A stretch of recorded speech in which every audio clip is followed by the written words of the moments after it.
Target with PS Parihar channel में आपका स्वागत है। आइए शुरू करते हैं और देख लेते हैं कि आज के समाचार पत्रों में विद्यार्थी जीवन से संबंधित कौन कौन सी सूचनाएं हैं। तो वीडियो को जल्दी से लाइक कर दें, शेयर कर दें। जिन छात्रों ने चैनल को अभी भी सब्सक्राइब न किया हो तो जल्दी से सब्सक्राइब करें ताकि आप लोगों को इसी प्रकार की ऑथेंटिक अपडेट से मिलती रहें। चलिए शुरू करते हैं। बात करते हैं सबसे पहले उत्तर प्रदेश लोक सेवा आयोग की। लिखा है उत्तर प्रदेश लोक सेवा आयोग की ओर से प्रारंभिक परीक्षा पहले दिन प्रदेश के 18 जिलों के 400 से अधिक केंद्रों पर संपन्न हो गई और एलटी ग्रेड में हमेशा की तरह फिर से बिहारी सालवर पकड़े गए हैं। मैं हमेशा से कहता हूं कि उत्तर प्रदेश में कोई परीक्षा हो और कोई बिहारी सालवर पकड़ा ना जाए, ऐसा हो नहीं सकता है। तो पेपर से पहले यहां पर देख सकते हैं, लिखा परीक्षा खत्म होने से 10 मिनट पहले पकड़ा गया सालवर प्रमोद पोद्दार को परीक्षा खत्म होने से मात्र 10 मिनट पहले पकड़ा गया। केंद्र से केवाईसी मिलान होकर जा चुकी थी और रिकॉर्ड मैच न होने पर ऊपर से केंद्र व्यवस्थापक को इसकी जानकारी दी गई तो उन्होंने तत्काल पुलिस को सूचित किया। इस मौके पर पहुंचे इंस्पेक्टर रामाश्रय यादव ने प्रमोद पोद्दार को गिरफ्तार कर लिया और इंस्पेक्टर ने बताया कि पूछताछ करने पर यह जानने की कोशिश की जा रही है कि अभियुक्त किसी संगठित सालवर गैंग का सदस्य तो नहीं है। प्रमोद और प्रवेश के बीच कितने रुपयों का सौदा हुआ यह अभी पता लगाया जा रहा है और जानकारी मिली है कि प्रमोद पोद्दार बिहार में एक कोचिंग चलाता है। अब चूंकि नई नियमावली लागू हो चुकी है और अब नया कानून लागू होगा, अब इनको लंबी सजा होगी। जल्दी जमानत देने का प्रावधान उसमें है ही नहीं है। कम से कम 8-10 साल या उम्र कैद इनको हो सकती है। और मैं हमेशा से कहता हूं कि अब आप लोग ये काम ना करवाइए और ना करिए। जो होना था वो पहले हो चुका, अब कड़ी जांच होने लगी है, बायोमेट्रिक मिलान होने लगा है, सभी भर्तियों में आइरिस स्कैन होने लगा है। इंटेलिजेंस का जमाना है, सारे लोग पकड़ जाते हैं। यहाँ पर लिखा हुआ इसके बारे में लिखा है, सुबह प्रयागराज में जो पकड़ा गया था गणित की परीक्षा में प्रयागराज के प्रयाग महिला विद्यापीठ इंटर कॉलेज के केंद्र पर बिहार के सहरसा निवासी, देखिए लिखा है बिहार के सहरसा के सिमरी बख्तियारपुर थाना क्षेत्र के एक पढ़ा प्रमोद कुमार पोद्दार पकड़ा गया। गांव का भी नाम रोशन कर रहा है। और जौनपुर के शाहगंज कलांपुर निवासी प्रवेश कुमार की जगह परीक्षा दे रहा था और दूसरी पाली में हिंदी में कानपुर के कैलाश नाथ बालिका इंटर कॉलेज केंद्र पर जाफरपुर महावा का अमरराज सोनकर, कौशाम्बी के बैगवा फतेहपुर के संतोष कुमार की जगह परीक्षा में बैठा था। ये मामला तो यहाँ का है। इसी तरीके से ये देखिए लिखा हुआ कानपुर के बारे में लिखा है, सहायक अध्यापक प्रशिक्षित स्नातक श्रेणी की प्रारंभिक परीक्षा में शनिवार को सालवर कौशाम्बी के दानपुर निवासी अमरराज सोनकर गिरफ्तार हुआ है। और ये रेलवे में भी गिरफ्तारी हुई है। रेलवे भर्ती परीक्षा जो ग्रुप डी परीक्षा चल रही है उसकी बात हो रही है। लिखा रेलवे भर्ती बोर्ड की ग्रुप डी परीक्षा में नकल कराने वाले सालवर गैंग का पर्दाफाश कर लाइन पार थाना पुलिस ने 2 लोगों को गिरफ्तार किया है। आरोपी अमन और शिवालय मडसैना थाना क्षेत्र के गांव दत्तावली के रहने वाले हैं और आरोपियों से 1,53,000 रुपये नकदी, 5 फर्जी आधार कार्ड और 1 कार बरामद हुई है।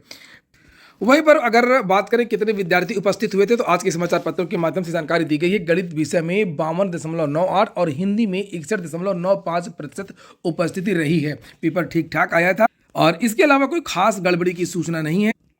अगली सूचना है, छात्रों को सलाह देने के लिए 826 ब्लॉक कैरियर काउंसलर रखे जाएंगे। माध्यमिक स्कूलों में पढ़ रहे छात्रों को भविष्य की राह दिखाएंगे, कहाँ अवसर हैं ये भी बताएंगे। और वास्तव में इसकी बहुत ज़्यादा ज़रूरत है, ख़ास तौर से ग्रामीण क्षेत्रों में। ज़्यादातर वहाँ के बच्चों को जानकारी नहीं है। बच्चों को ही नहीं, वहाँ के पेरेंट्स को भी जानकारी नहीं है उनको करियर के बारे में कि कहाँ पर अवसर हो सकते हैं, बच्चे को क्या पढ़ाएं क्या ना पढ़ाएं। नहीं तो वही ट्रेडिशनल पढ़ाई करवाते रहते हैं और उनको ज़्यादा कुछ जानकारी नहीं है कि कहाँ पर अवसर है। जैसे कि उनको सीधा पता है कि इंटर मैथ लेना है या बायो लेना है, या तो डॉक्टर के लिए MBBS के लिए ट्राई करते हैं या तो बीटेक के लिए ट्राई करते हैं। और इंटरमीडिएट तक तो केवल 2 ही ऑप्शन ये चुनते हैं और उसके बाद में जब ग्रेजुएशन वगैरह ऐसे ही कर लेते हैं, BSc BTech जो कुछ हो जाता है, उसके बाद में फिर सोचते हैं कि अब टीचर बनना है कि UPSC की तैयारी करनी है कि किस चीज़ की तैयारी करनी है। और तब तक इतनी गलतियां कर चुके होते हैं जिसकी वजह से भर्ती में और अधिक देरी लगती है। जो नौकरी 25 साल के अंदर मिल जानी चाहिए उस नौकरी को लगने में 35 या 40 साल की उम्र हो जाती है। यहाँ पर देखिए लिखा हुआ है, यूपी में 826 ब्लॉक कैरियर काउंसलर की भर्ती की जाएगी। हर ब्लॉक में 1 कैरियर काउंसलर रखा जाएगा। माध्यमिक शिक्षा विभाग संविदा पर इनकी भर्ती करेगा। हर महीने 25,000 रुपये का मानदेय मिलेगा। जल्द भर्ती प्रक्रिया शुरू की जाएगी। कैरियर काउंसलर पद पर भर्ती के लिए ME मनोविज्ञान व कैरियर काउंसलिंग में डिप्लोमा धारक आवेदन कर सकेंगे। राजकीय माध्यमिक स्कूलों व अशासकीय सहायता प्राप्त एडेड माध्यमिक स्कूलों में पढ़ रहे छात्रों की यह कैरियर काउंसलिंग करेंगे। और यही नहीं, छात्र अगर मानसिक तनाव में है तो उनकी मनोवैज्ञानिक काउंसलिंग भी ये काउंसलर करेंगे। शिक्षकों को प्रशिक्षित भी करेंगे और अपने ब्लॉक के विद्यालयों का निरीक्षण करेंगे। सरकारी माध्यमिक स्कूलों में छात्र अपनी रुचि के अनुसार किन किन क्षेत्रों में आगे कैरियर बना सकते हैं, इसकी जानकारी यह कैरियर काउंसलर भी करेंगे। नीचे लिखा कि विद्यार्थियों को उनकी क्षमता रुचि के अनुसार किस क्षेत्र में कैरियर बनाने का प्रयास करना चाहिए, इसके लिए उनका मार्गदर्शन करेंगे। अभी विद्यार्थी पढ़ाई व कैरियर बनाने को लेकर के कई बार तनाव में आ जाते हैं और विद्यालय में पढ़ाई का बढ़ता बोझ, अभिभावकों का दबाव न सह पाने के कारण कई बार वह तनाव में जाते हैं। कई बार उचित मार्गदर्शन न मिलने के कारण वह गलत कदम भी उठा लेते हैं। बात सही है, आजकल देख रहे हैं आप लोग हाई स्कूल इंटर के बच्चे क्या क्या कर रहे हैं। तो ऐसी स्थिति में आप लोग मुझको भी ईमेल कर सकते हैं। आप लोग ईमेल करिए और अगर कोई आपको तनाव हो, कोई टेंशन हो, कोई समस्या हो, और मैं कोशिश करूंगा आपको जवाब देने का। और नीचे लिखा है कि इसीलिए सरकारी स्कूलों के लिए हर ब्लॉक में एक कैरियर काउंसलर रखे जा रहे हैं, जिससे छात्रों को आसानी से उचित मार्गदर्शन मिल सकेगा। हर हफ्ते मिलेगा विशेष सत्र। प्रत्येक ब्लॉक में सरकारी माध्यमिक स्कूलों को सूचीबद्ध कर उनके यहाँ हर हफ्ते विशेष सत्र चलाया जाएगा और इसमें छात्र कैरियर से संबंधित जानकारी हासिल कर सकेंगे। यही नहीं, समय समय पर विभिन्न क्षेत्रों से जुड़े विशेषज्ञों को भी आमंत्रित किया जाएगा, जिससे छात्रों को उचित मार्गदर्शन मिल सके।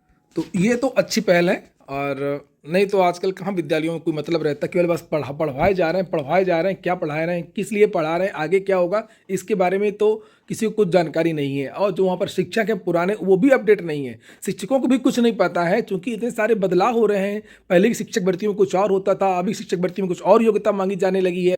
और अगर समूह की भर्तियाँ हैं, पहले किसी और प्रकार से होती थी, अब पूरी प्रक्रिया बदल चुकी।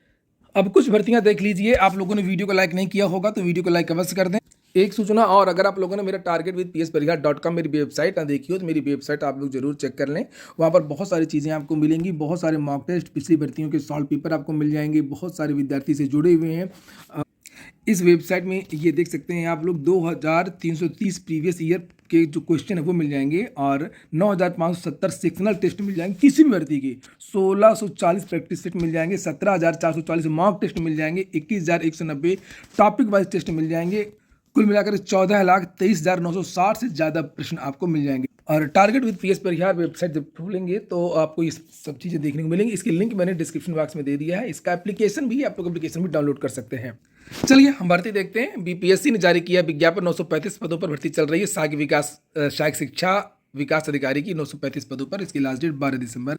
दिल्ली डीटीयू यानी दिल्ली प्रौद्योगिकी विश्वविद्यालय से 66 पदों में भर्ती निकली है। जूनियर ऑफिस असिस्टेंट और डाटा एंट्री ऑपरेटर का भर दीजिए। कभी कभी लोग सोचते हैं पद कम है और कोई कंपटीशन बहुत होगा, सोचते हैं कोई डालता नहीं है, तो डाल दीजिए। और यहाँ पर एक और भर्ती है NHIDCL से 48 पदों पर है। जनरल मैनेजर, सीनियर मैनेजर आदि की भर्ती है। BHEL भोपाल से वैकेंसी आई है, अप्रेंटिसशिप के लिए है ये। 24 दिसंबर इसकी लास्ट डेट। 160 पदों। बिहार विधान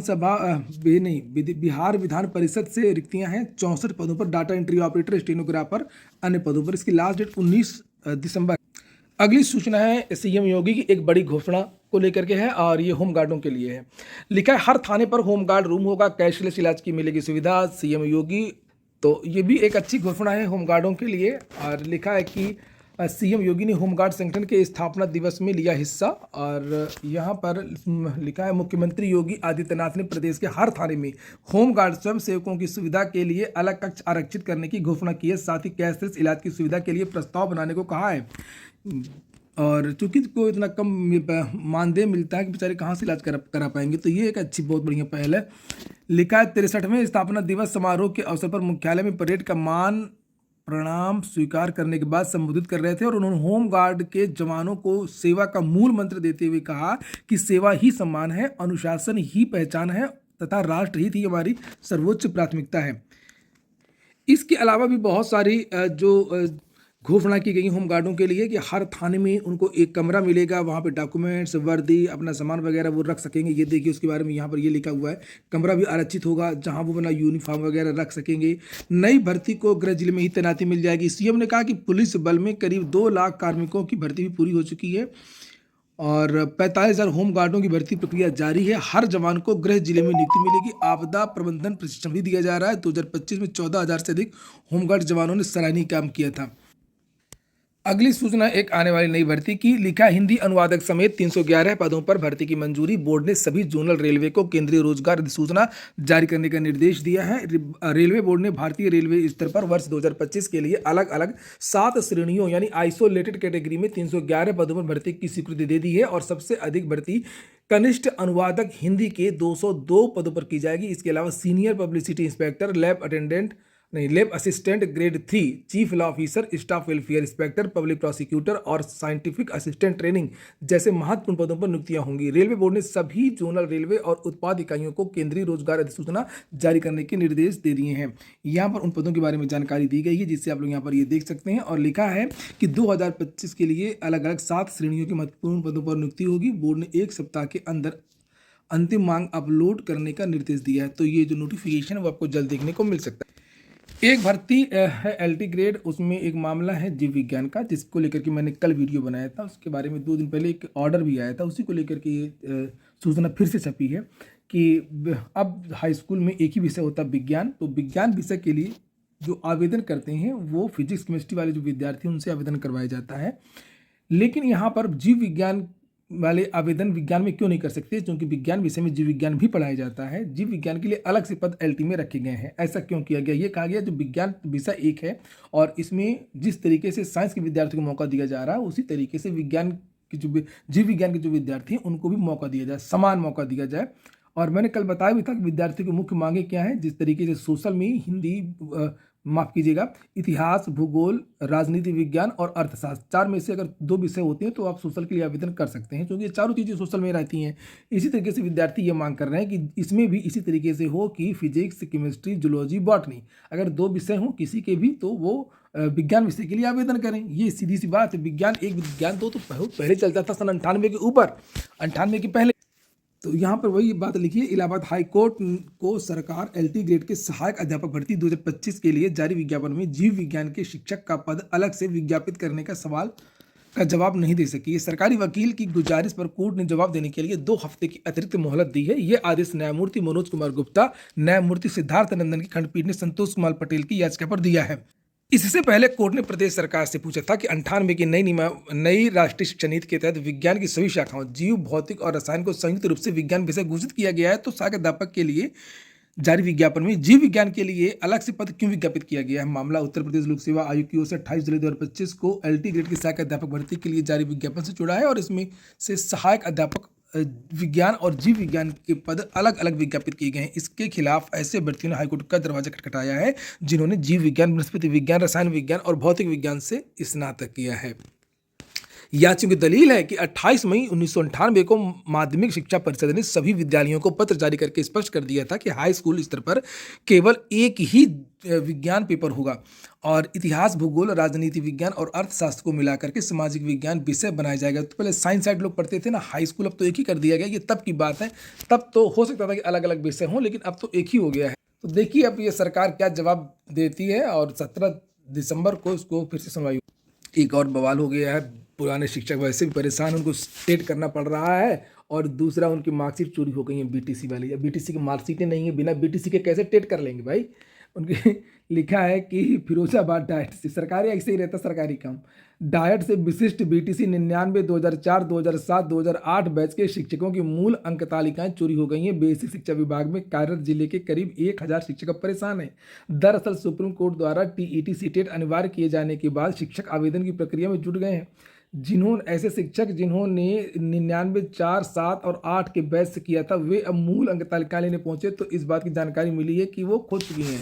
साथ ही खुलासा हुआ कि मामले में डाइट प्रचारक ने 24 जून 2024 को इसकी FIR गुपचुप तरीके से नरकी थाने में करा भी दी थी।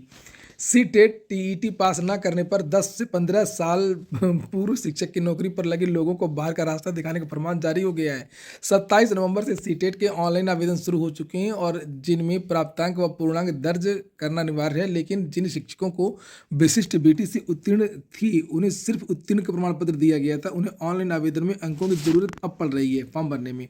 शिक्षक जब डाइट पहुंचे तब पता चला कि विशिष्ट BTC की मूल मार्कशीट चोरी हो चुकी है और अंक तालिकाओं के अभाव में शिक्षक सीटेट के लिए आवेदन नहीं कर पा रहे, जिससे नौकरी पर संकट गहराता जा रहा है। डाइट प्राचार्य ने भी इस संबंध में शासन को पत्र लिखा है। तो ठीक है दोस्तों, ये हो गया आज का वीडियो आपको अच्छा लगा हो, एक भी सूचना आपके काम की हो तो लाइक अवश्य कर दिया करें। और जिन छात्रों ने चैनल को सब्सक्राइब न किया हो और ऑथेंटिक जानकारियाँ उनको प्राप्त करनी हो तो आप लोग चैनल को सब्सक्राइब अवश्य कर लें। पूरा वीडियो सुनने के लिए बहुत बहुत धन्यवाद।